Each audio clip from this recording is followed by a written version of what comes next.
तो आज मैं अपनी पहली वीडियो बनाने जा रहा हूँ और आज मैं आपसे जो बात करने जा रहा हूँ वो है भगवान श्री कृष्ण के ऊपर। तो भगवान श्री कृष्ण श्याम वर्ण के हैं। आज मुद्दा ये नहीं है कि भगवान श्री कृष्ण श्याम वर्ण के हैं, इससे मैं कुछ तथ्यों और प्रमाणों को सिद्ध करने का प्रयास करूंगा।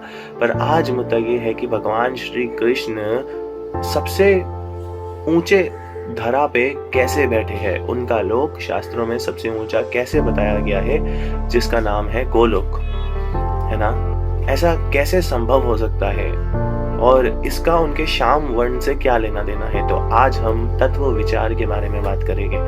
तो आज आप बैठिए और मेरे से बात कीजिए, क्योंकि मैं आपका कुछ वक्त आज लेना चाहूंगा और आप बैठिए और मुझे सुनिए। तो भगवान श्री कृष्ण श्याम वर्ण के हैं। आप श्याम तत्व को जानिए, उसको तत्व के आधार पे जानिए। अगर आप उसे तत्व के आधार पे जानते हैं तो आप शायद भगवान श्री कृष्ण को सर्वश्रेष्ठ शास्त्रों में अलग अलग जगह क्यों कहा गया है, आप उसको जान सकेंगे। देखिए, जो काला रंग होता है, जिसे हम श्याम वर्ण कहते हैं, वो अंधकार से संबंधित है और शाम से भी ज्यादा शाम वो है भगवान श्री कृष्ण। भगवान श्री कृष्ण को मारने के लिए पूतना जैसी राक्षसी आई। कंस ने खूब राक्षसों को भेज के भगवान श्री कृष्ण को मारने का प्रयास किया जब वो बहुत छोटी आयु में थे, पर सबके प्रयास जो थे वो विफल रहे, ये तो आप सब जानते हैं। और कंस भी उनको नहीं मार पाया। यहाँ तक जयद्रथ और दंतवक्र भी भगवान श्री कृष्ण को पराजित नहीं कर पाए। जयद्रथ बार बार कृष्ण के सामने आता और पराजित हो जाता। पर ऐसा कैसे संभव है, कैसे संभव हो सकता है ये सब। और एक और चीज जानिए, वो ये है कि जब हम बात करते हैं दुर्योधन की, वो तो अपनी पूरी सेना लेके आ गया और धृतराष्ट्र के कहने पे जब अपनी पूरी सेना लेके आता है तो आप जानते हैं क्या होता है। दुर्योधन अपने भाइयों के साथ मारा जाता है, पूरी कौरव सेना का वध हो जाता है, पर भगवान श्री कृष्ण को कोई भी हाथ नहीं लगा पाता। मैंने अभी बस आपको छोटे छोटे दृष्टांत जो है प्रस्तुत करके ये बताने का प्रयास किया है कि भगवान श्री कृष्ण अपराजित है। पर यहाँ पे आज का मुद्दा ये नहीं कि भगवान श्री कृष्ण अपराजित है, वो तो उनका एक गुण है। पर आज मुद्दा ये है कि भगवान श्री कृष्ण कैसे सर्वोपरि है, उनका लोक सबसे ऊपर क्यों है, तो जानने का प्रयास कीजिए। देखिए, इस सृष्टि में हम किसी भी व्यक्ति विशेष की अगर बात करें, अगर वो आगे बढ़ता है तो पता है क्या होता है, अराजक तत्व उसे रोकने की कोशिश करते हैं। चाहे आप जिंदगी की भागदौड़ लीजिए या फिर जो नॉर्मल दिनचर्या है आपकी, आप उसमें आगे अग्रसर होने का प्रयास करेंगे तो अराजक तत्व आपको रोकने का, आपका भेदन करने का प्रयास करेंगे। ये तो सृष्टि का नियम है कि जब भी आप आगे बढ़ते हैं तो कोई ना कोई तत्व आपको गिराने के लिए आपके समक्ष उपस्थित हो जाता है। अब व्यक्ति विशेष की बात ना करके इन पेड़ पौधों की बात कीजिए। ये पेड़ पौधे, मेरे यहाँ पे कुछ वृक्ष लगे हुए हैं। वृक्ष जब ऊपर की तरफ उड़ान लेता है तो वो जितना भी ऊपर धरती से जाएगा उसका उतना ज्यादा टूट के गिर जाने का खतरा बढ़ जाएगा। तो प्रकृति भी अवरोध डालती है जब हम इस धरा से ऊपर उठने का प्रयास करते हैं। तो अराजक तत्व तो बाधा डालेगी ही डालेगी। तो ये तो मैं आपको जो सारी बातें बता रहा हूँ तत्व के आधार पे बता रहा हूँ। तो अब आगे बढ़ते हैं। तो भगवान श्री कृष्ण इतनी दुविधाओं के बाद भी इस प्रकृति को विवश करते हैं उनकी रक्षा करने के लिए, जब उनका जन्म होता है कंस के जेल में। तो भगवान श्री कृष्ण हर बाधा से कैसे बचे रहते हैं, ऐसा कैसे संभव हो सकता है। एक बारी भगवान श्री राम भी, जब हम महाभारत से निकल के या फिर भगवान श्री कृष्ण की लीलाओं से निकल के जाते हैं रामायण की तरफ, तो हमें जानने को मिलता है कि दोनों भाई राम और लक्ष्मण को मूर्छित कर दिया जाता है असुरी सेना द्वारा। तो भगवान राम को भी मूर्छित किया जा सकता है, संभव है, पर भगवान श्री कृष्ण को तो कोई आपदा छू भी नहीं सकती, ऐसे कैसे संभव हो सकता है।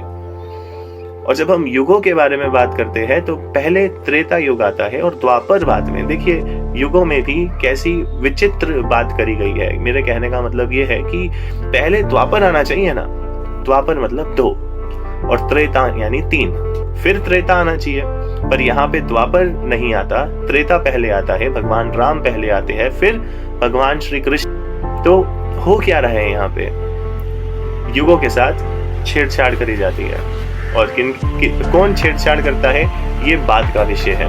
पर आप यहाँ पे ये जानिए कि भगवान श्री राम को पहले आना पड़ा और शायद प्रकृति की ये व्यवस्था थी, प्रकृति चाहती थी कि भगवान श्री राम पहले आए और फिर कृष्ण लीला का उदय हो। इसीलिए द्वापर जो 2 होता है उसको त्रे स्थान पे रखा गया और त्रेता जो त्रे होता है उसको दूसरे स्थान पे रखा गया। ये दिखाने के लिए भगवान श्री कृष्ण जो है वो भगवान श्री राम के बाद तो आते हैं, पर उनकी लीला, उनका तत्व, उनका विचार और उनका जो प्रकाश है वो शायद उस तत्व से ऊपर है जिस धरा पे भगवान श्री राम स्थापित हुए हैं। जब हम गुरुओं की बात करते हैं तो वशिष्ठ और विश्वामित्र जैसे गुरु जब भगवान राम को मिलते हैं तो वो सारे कार्य भगवान श्री कृष्ण के लिए संदीपनी मुनि कर देते हैं। यहाँ पे सिर्फ भगवान श्री कृष्ण को एक गुरु की आवश्यकता पड़ती है, जबकि भगवान श्री राम के मुख्य तौर पे 2 गुरु रहे। भगवान श्री राम बड़े होने के बाद जब वनवास होता है तब लखन संकल्प करते हैं कि मैं भगवान श्री राम की रक्षा करूंगा। पर जबकि हम भगवान श्री कृष्ण की बात करते हैं तो बलदाऊ बड़े होने के बाद कृष्ण बलदाऊ को हर संकट से उनकी रक्षा करते हैं और जो महत्वपूर्ण कार्य है वो कृष्ण कर रहे हैं। तो यहाँ तक तो बस मैंने आपके सामने कुछ दृष्टांत रखे कि जब हम रामलीला की बात करते हैं और कृष्ण जन्म की बात करते हैं तो दोनों एक दूसरे के विपरीत चलते हैं। तो भगवान श्री कृष्ण का जो स्वभाव है वो विपरीत है, वो हर वस्तु के विपरीत चलते हैं, हर आपदा के विपरीत चलते हैं, वो प्रकृति के विपरीत चलते हैं, वो समस्याओं के विपरीत चलते हैं, वो योग शास्त्र के विपरीत चलते हैं, वो परंपराओं के विपरीत चलते हैं, वो लाभ और हानि के विपरीत चलते हैं। इसीलिए उनको भेद पाना, उनको समझ पाना बिल्कुल संभव नहीं है। तो ऐसा कैसे संभव हो रहा है? यहाँ पे समझने वाली बात बस ये है कि ऐसा कैसे संभव हो रहा है। भगवान श्री कृष्ण इतने उच्च लोक पे कैसे बैठे हैं कि उनके ऊपर कोई लोक ही नहीं है। इसके पीछे उनका काला वर्ण छुपा हुआ है। अभी तक मैंने आपको जो भी बताया वो बताने के पीछे मेरा यही उद्देश्य था कि मैं एक भूमिका जो है वो बांध सकूं और आपके मस्तिष्क में एक रुचि जो है उसका उदय कर सकूं। पर अब मैं आपको बताऊंगा कि ये शाम वर्ण से कैसे जुड़ा हुआ है। फिर से तत्व सिद्धांत पे चलते हैं। ये संसार देखिए, पूरा संसार जो आपके आगे पीछे है, तो जब आप इस संसार को देखेंगे तो इस संसार में तमस जो है व्याप्त है रजस और सतों के साथ। पर अब आज हम सिर्फ तमस की बात करेंगे।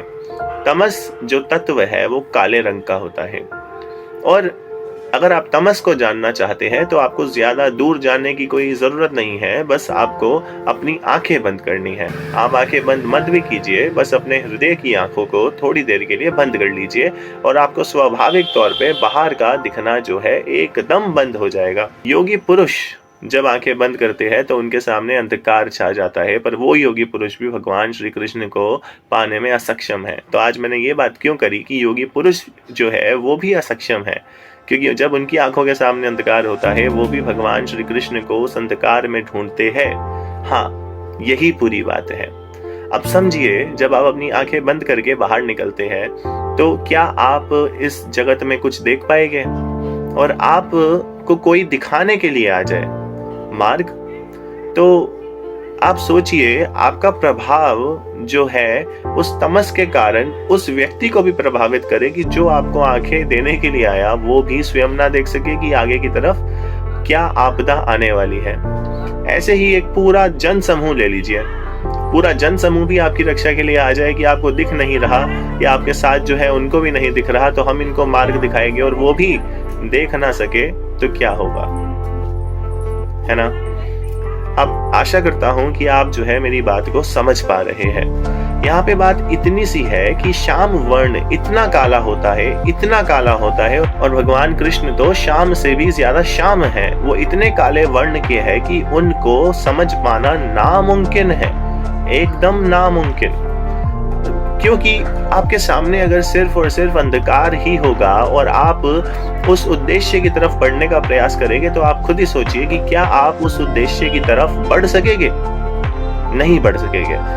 तो यहाँ पे जो मैं आपको बताना चाहता हूँ, इतनी लंबी यात्रा करके जो मैंने आपको इतनी देर के लिए बिठाया, और अगर आप यहाँ तक आए हैं तो उसका शुक्रिया। तो मैं आपको जो बताना चाहता हूँ वो ये है कि बड़ी से बड़ी शक्ति जब भगवान श्री कृष्ण को परास्त करने आई, उदाहरण के तौर पे पूतना जैसी महाराक्षसी, वो भी भगवान श्री कृष्ण को देख के परास्त हो गई। ऐसा कैसे? क्योंकि भगवान श्री कृष्ण को जब पूतना ने अपने छाती से लगा के दूध पिलाने का प्रयास किया, तब वो पूतना जैसी राक्षसी अपने विष को जब भगवान श्री कृष्ण के भीतर फैलाना चाहती थी तो वो फैला नहीं पाई, क्योंकि विष को वो नाड़ी तंतु ही नहीं मिला शरीर के अंदर कि वो किस तरीके से वो विषपान भगवान श्री कृष्ण को करा सके। भगवान श्री कृष्ण ने विषपान किया और उन्होंने पूतना जैसी राक्षसी से दूध पिया, पर वो विष भगवान श्री कृष्ण के भीतर उतर नहीं पाया, क्योंकि उस विष को वो नाड़ी ही नहीं मिली जिससे उस शरीर को, जिस शरीर में भगवान श्री कृष्ण व्याप्त है, उस शरीर को मृत्यु उपरांत गमन करा सके। तो यही है पूरा रहस्य। जब तमस विद्यमान हो जाता है या फिर घोर अंधकार छा जाता है, तब आप जितना भी उसके भीतर उतरने का प्रयास कीजिए, आपको कुछ मिलेगा ही नहीं, और आपका सहयोग करने के लिए कोई आएगा तो उसको भी कुछ नहीं मिलेगा, क्योंकि उसके आंखों के सामने भी अंधकार छा जाएगा। भगवान श्री कृष्ण को जब भी बड़े से बड़े योद्धा मारने के लिए आते थे तो उनकी आंखों के सामने अंधकार छा जाता था। वो कैसे मारते? भगवान श्री कृष्ण इतने श्याम वर्ण के हैं कि उनको मारने के लिए जब उनके अंदर प्रविष्ट करना पड़ता था, उन राक्षसों को भगवान श्री कृष्ण की देह के अंदर प्रविष्ट करना पड़ता था और उन तंतुओं को शरीर के बिगाड़ने की कोशिश वो राक्षस अपनी मायावी शक्तियों से करते थे, तो वो विफल हो जाते थे, क्योंकि उन्हें वो तंतु मिलता ही नहीं था। सोचिए, आप मंजिल पे पहुंचना चाहते हैं और आप मंजिल पे पहुंच ना सके, क्योंकि इतना घोर अंधकार है कि आपको कुछ दिखाई ही ना दे, तो आप अपने दुश्मन का क्या बिगाड़ेंगे। इसीलिए भगवान श्री कृष्ण को सारे शास्त्रों में सबसे ऊपर बताया गया है, सबसे ऊपर, और यही तथ्य मैं आपके सामने प्रस्तुत करना चाहता था। इसीलिए भगवान श्री कृष्ण भगवत गीता के अंदर भी कहते हैं कि अर्जुन, ये संपूर्ण सृष्टि मेरे अंदर व्याप्त होने के बाद भी मुझे छू नहीं सकती। इस सृष्टि का कोई भी विकार मुझे छू नहीं सकता अर्जुन। और ये संभव है क्योंकि कोई विकार उन्हें छुएगा कैसे? क्योंकि उन्हें उस विकार को, उस तंतु को तराशना पड़ेगा, और जब वो तराशने के लिए यात्रा के लिए निकलेगा और वहां पे उसे सिर्फ अंधकार मिलेगा, तो उस विकार को भी वापस आना पड़ेगा थक हार के। और इसीलिए भगवान श्री कृष्ण कहते हैं कि तुझे सिर्फ मेरी भक्ति करने की जरूरत है। सर्वधर्मान् परित्यज्य मम एकम शरणं व्रज अहम त्वं सर्व पापेभ्यो मोक्ष्यामि मा शुचा। कहने का अर्थ यह है कि सभी धर्मों का त्याग कर और मोक्ष तुझे मैं प्रदान करूंगा। जब भगवान श्री कृष्ण किसी को मोक्ष प्रदान करने पे आते हैं तो आप जानते हैं क्या होता है? तो कोई भी शक्ति उन्हें, किसी भी जीव को मोक्ष प्रदान करने से नहीं रोक सकती। भगवान श्री कृष्ण इसीलिए इतने ऊंची धरा पे बैठे हैं अपने श्याम वर्ण के कारण। भगवान श्री कृष्ण की अष्टात्री देवी जो है वो है श्रीमती राधिका, जो कि प्रकाश तत्व से उत्पन्न हुई है, या कहिए प्रकाश तत्व श्री राधिका से उत्पन्न हुआ है। यहाँ पे दोनों बातें ठीक बैठती है, ठीक है। तो जो आकाश तत्व है, जब वो बहुत ज्यादा बढ़ता है तो वो अंधकार में परिवर्तित हो जाता है, और जब अंधकार बहुत ज्यादा बढ़ता है तो वो प्रकाश में परिवर्तित हो जाता है।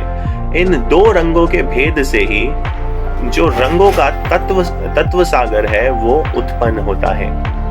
और इसीलिए भगवान श्री कृष्ण राधिका के बिना नहीं रह सकते और राधिका भगवान श्री कृष्ण के बिना नहीं रह सकती। मैंने आपको बहुत सारे पहलुओं से परिचय करवाया, जो चीजें मैं आपको बता सकता था, जो चीजें नहीं बता सकता था, और मैं जिन पहलुओं को छू सकता था, जिनको नहीं छू सकता था, कुछ सुलझी और कुछ अनसुलझी बातें मैंने आपके सामने प्रस्तुत करी। और यही है तत्व ज्ञान। और इसी कारण से भगवान श्री कृष्ण का लोक जो है वो सबसे ऊपर है, क्योंकि राधा के बिना कृष्ण नहीं, कृष्ण के बिना राधा नहीं, प्रकाश के बिना अंधकार नहीं, अंधकार के बिना प्रकाश नहीं, प्रकाश को आप हानि पहुंचा नहीं सकते और आप अंधकार तक पहुंच नहीं सकते। आशा करता हूं कि मेरी बताई गई जानकारी आपको सहयोग करेगी आपके योग के मार्ग में आगे बढ़ने के लिए। मैं आपके मंगल की कामना करता हूं और आप भी भगवान श्री कृष्ण की सेवा में अग्रसर हुइए और श्रीमती राधिका रानी के तत्व को जान के उनसे विशेष लाभ उठा सके, ये मैं श्रीमती राधिका रानी से आज आपके लिए प्रार्थना करता हूँ। मेरा प्रेम स्वीकार कीजिए, क्योंकि मैं आपसे बहुत प्रेम करता हूँ। और इसी के साथ धन्यवाद।